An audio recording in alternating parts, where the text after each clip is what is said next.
Hello students, last लेक्चरमध्ये आपण science of trigonometric functions बघितलेलं होतं. तर आजच्या लेक्चरमध्ये आपण range of cos theta and sine theta हे आपण स्टडी करणार आहोत. तर सुरुवातीला आपण स्टँडर्ड युनिट सर्कल काढले आहे. Consider a unit circle with centre O. बघा, consider a standard unit circle. Standard unit circle means radius is 1. Okay, then consider a circle with center O at origin. Let angle XOB equal to theta degree. Let आता परत PXY be any point on standard unit circle. P हा point कुठला बघा, standard unit circle वरचा point आहे. On and also P lies on terminal ray OB, and therefore length of OP equal to 1. Then the value of OM is x and PM is 1. हा x coordinate असल्यामुळे x axis असल्यामुळे x असणार आहे आणि इथून हा इथे बघितला तर y मिळणार आपल्याला. जर ह्याच्यामध्ये तुम्ही पायथागोरस यूज केला तर आपल्याला काय मिळणार, x² + y² = 1. बघा इथं let PXY be any point on this unit circle and terminal ray OB, length of OP equal to 1 and therefore x² + y² = 1.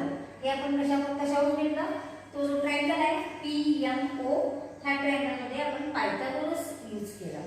तर इथे आपल्याला x² + y² = 1 मिळेल आणि therefore आता या दोघांची ॲडिशन, या दोघांची स्क्वेअर आणि सम इथे 1 आहे. म्हणजे काय करतो, x² हा लेस दॅन 1 असला पाहिजे आणि y² पण लेस दॅन 1 असला पाहिजे. x² less than equal to 1 and y² less than equal to 1. आणि त्याचा स्क्वेअर रूट काढला तर x lies in -1 to 1 and y lies in -1 to 1. आता इथं -1 आहे तसंच ठेवला, less than equal to x means cos theta, less than equal to y इथं 1. Similarly -1 less than equal to y means sin theta and less than equal to 1. कारण हे standard unit circle आहे आणि फॉर एनी थीटा घेतली आपण, for any theta घेतली. Therefore range of cos theta -1 to 1 and sin theta, एवढा याचा range किती असणार आहे, -1 to 1 आणि cos थीटाचा पण रेंज किती असणार आहे, तो -1 to 1 for any angle theta. लक्षात आलं.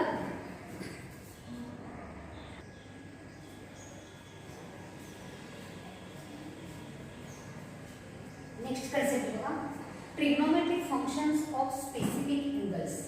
आपल्याला trigonometric functions of specific angles 0 degree, 90 degree, π/2 radian, 3π/2 radian, 2π radian, हे सगळे आपल्याला एंगल्स बघायचे आहेत.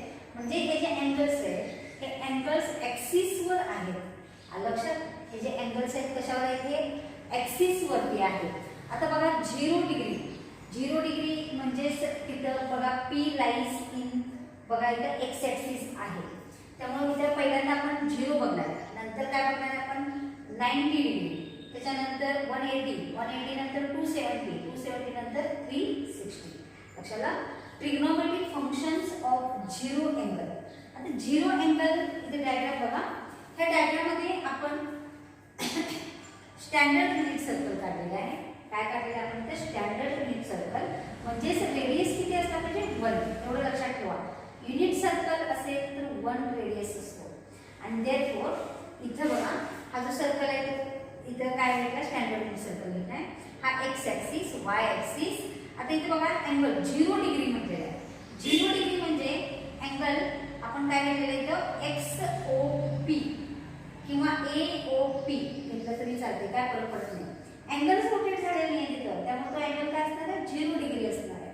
आणि म्हणून इथं XOP = 0 degree is in standard position. तो अँगल कसा आहे, स्टँडर्ड पोझिशन मध्ये आहे. Is in standard position B0. It's terminal arm OA, हा जो terminal arm OA intersect the standard unit circle. हे बघा, रे OA इंटरसेक्ट हा रे OA या सर्कलला कुठे इंटरसेक्ट करतो, P मध्ये. In standard unit circle at काय म्हणतो 1 0. तर 1 0 का घेतला आपण इथं? हा OP 1 आहे, त्यामुळे इथून इथे पण जे डिस्टन्स आहे ते 1 आहे, कारण सर्कल युनिट सर्कल आहे तिथं.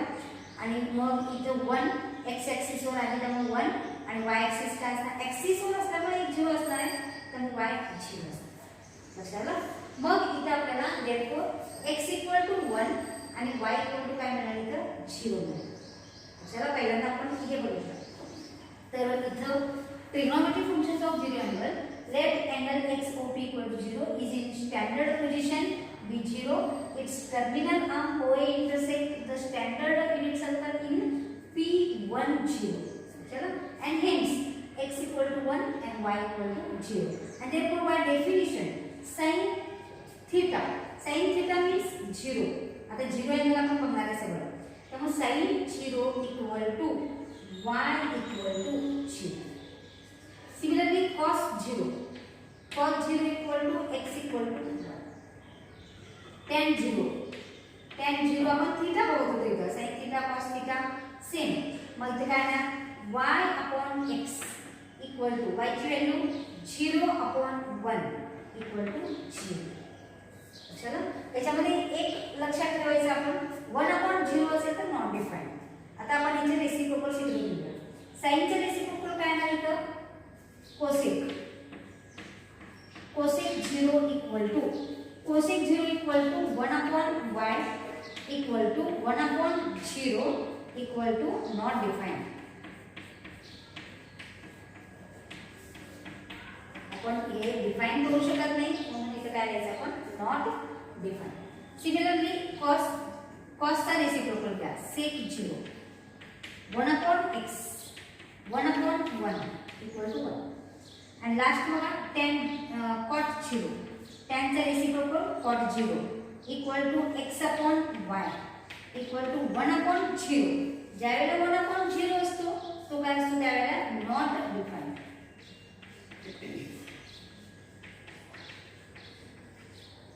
आणि हे काय बघितलं आपण? Trigonometric functions of zero angle.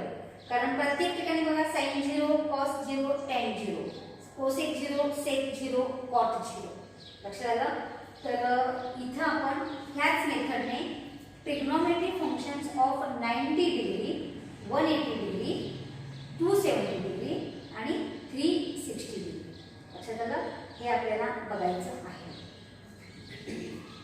हे लक्षात येते का? बघा इथे 1 0 आहे, आता 90 असेल तर p हे बघा, तर p सेकंड आपण अँगल कुठे घेतला? आपण इथे 90 degree. Trigonometric functions of 90 degree और π/2 रेडियन मध्ये पण घेऊ शकतो. मग इथे आपण काय घेऊ शकतो? अँगल XOP बघा. आता हा XOP p आपण आता इथे घ्यायचा. 90 डिग्री असतं मग p कुठे घ्यायचा? आपण इथे घेतला. आता इथे आपण कोऑर्डिनेट्स बघूया. आता स्टँडर्ड युनिट सर्कल असताना POP इक्वल टू 1 असणार आणि p हा कशावर बघा? y axis. p lies on y axis and therefore the coordinates of p is 0 1. लक्षात आलं? तर मग इथं आपल्याला कोऑर्डिनेट्स मिळाले. सेम आहे बघा, फक्त तिथं आपल्याला डेफिनेशन 90 घ्यायचा होता. तर इथं angle XOP equal to 90 degree is in standard position B 90 degree. चला, आणि मग टर्मिनल रे OA आपण हा टर्मिनल रे घेतला. It's terminal arm OA intersect the standard unit circle in P काय असणार आता इथं? 0 1. and hence x equal to 0 and y equal to 1. लक्षात ना? and therefore by definitions of same येणार इथं.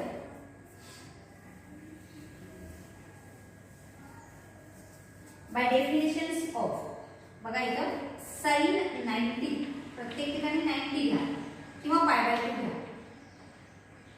इथं डिग्री लिहा 90 डिग्री आणि इथं 90 डिग्री. डेफिनेशन तेच येणार.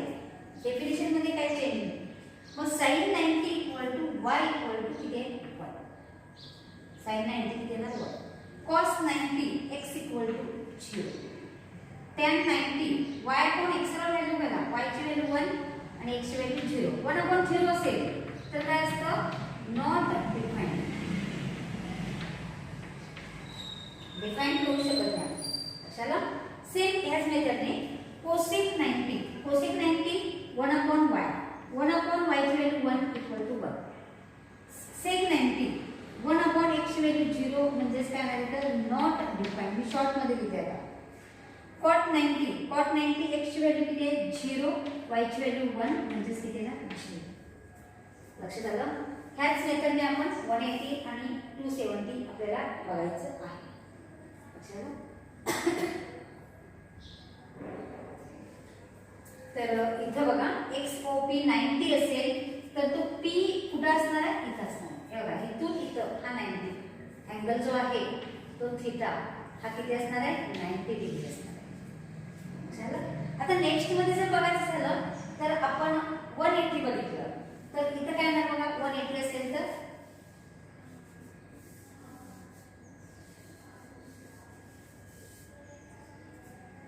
हे बघा टर्मिनल रे OA इथं असणार आहे, निगेटिव्ह x एक्सिस वर असणार आहे, हा 1 असणार आहे. त्याच्यानंतर P इथं असणार आहे आणि ह्याचे कोऑर्डिनेट्स आपल्याला बघायचे. आता इथं निगेटिव्ह x एक्सिस वर आहे म्हणजे -1 0.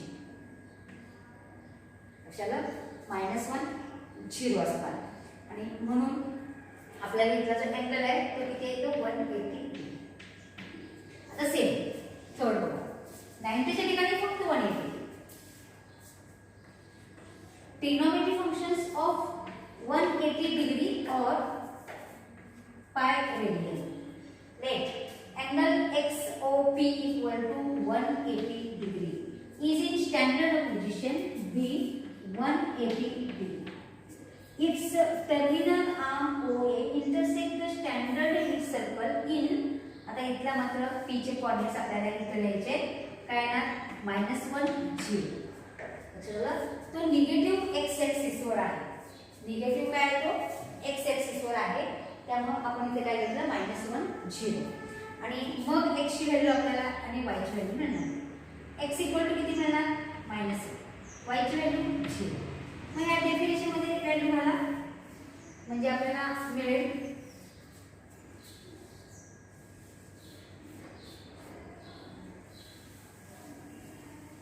काय काय ते बघा. sin 180 equal to y equal to 0.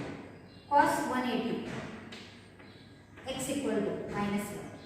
tan 180 y upon x, y ची व्हॅल्यू 0, x ची व्हॅल्यू -1 म्हणजे 0. चला cosec 180 equal to आणि हा पण 180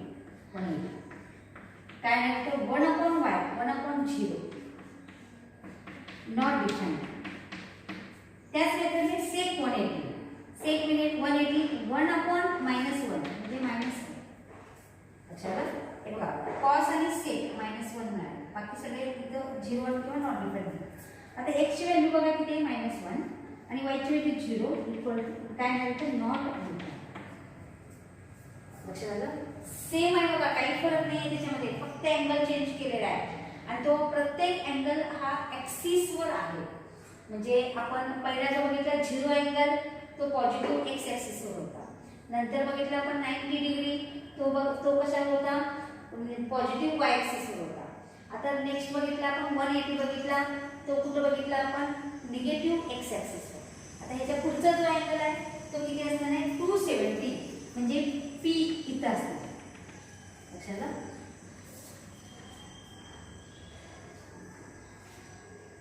हा इथून इथे P आणि इथं ह्याचे वर्टेक्स काढू आणि स्टँडर्ड सर्कल 1. आता हा निगेटिव्ह y ऍक्सिस वर आहे म्हणजे निगेटिव्ह y ऍक्सिस वर असेल तर x 0 असतो आणि हा मायनस. चला आणि इथं a मान. आता सेम काही फरक नाही आहे. अँगल बघा कुठला असणार आहे इथं 4th. ट्रिग्नोमेट्रिक फंक्शन्स ऑफ कुठला अँगल असणार आहे 270 डिग्री और 3 π/2 रेडियन. इथे काय ना let X O P equal to 270 degree B in standard position and 270 degree its terminal arms OA intersect the standard unit circle in P किती येणार तर 0 मायनस म्हणजे x ची व्हॅल्यू x किती आहे बघा 0 आणि y ची व्हॅल्यू मायनस चला त्यामुळे इथे सरळ x आणि y ची व्हॅल्यू फक्त इथे आपल्याला काय मिळणार 180 च्या ठिकाणी आपल्याला इथं 270 घ्यायचं बघा sin 270 270 270 sin 270 cos 270 tan 270 definition तेच आहे ना फक्त व्हॅल्यू करायची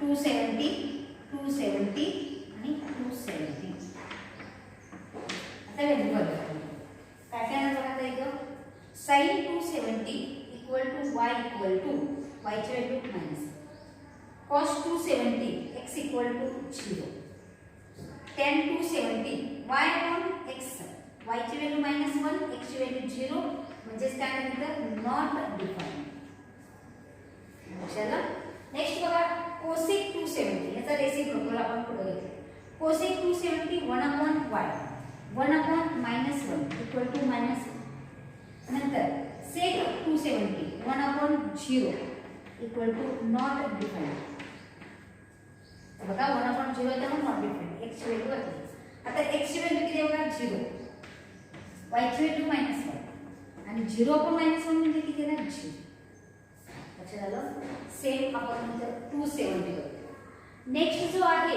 तो किती आहे बघा 360 मग आपण 0 अँगल काढलेला आहे तो 0 अँगल आणि 360 हे दोन्ही कसले अँगल्स आहेत को टर्मिनल अँगल्स आहेत त्यामुळे दोन्हीची पण व्हॅल्यू आपल्याला काय मिळणार सेम म्हणजे cos 0 sin 0 किती आहे तिथं 0 आहे मग इथं आपल्याला sin 360 0 च मिळणार लक्षात कारण तो रोटेट होत परत इथं असणार आहे बघा आणि इथून इथे म्हणजे p इथंच येणार त्यामुळे परत त्याचे कोऑर्डिनेट्स तुम्हाला 1 0 च मिळणार आणि म्हणून 0 अँगल आणि 360 अँगल हे दोन्ही अँगल्स कसे आहेत तिथं को टर्मिनल्स अँगल्स आहेत फक्त 0 च्या ठिकाणी 360 घ्या म्हणजे त्याच्या व्हॅल्यू मिळते सेम चला तर आज आपण trigonometric functions of specific angles जे आहेत ते ॲक्सिस वर अँगल आहेत बघा ट्रिग्नोमेट्रिक फंक्शन्स ऑफ 270 पहिल्यांदा आपण बघितलं 0 बघितला सेकंड बघितला आपण 90 बघितला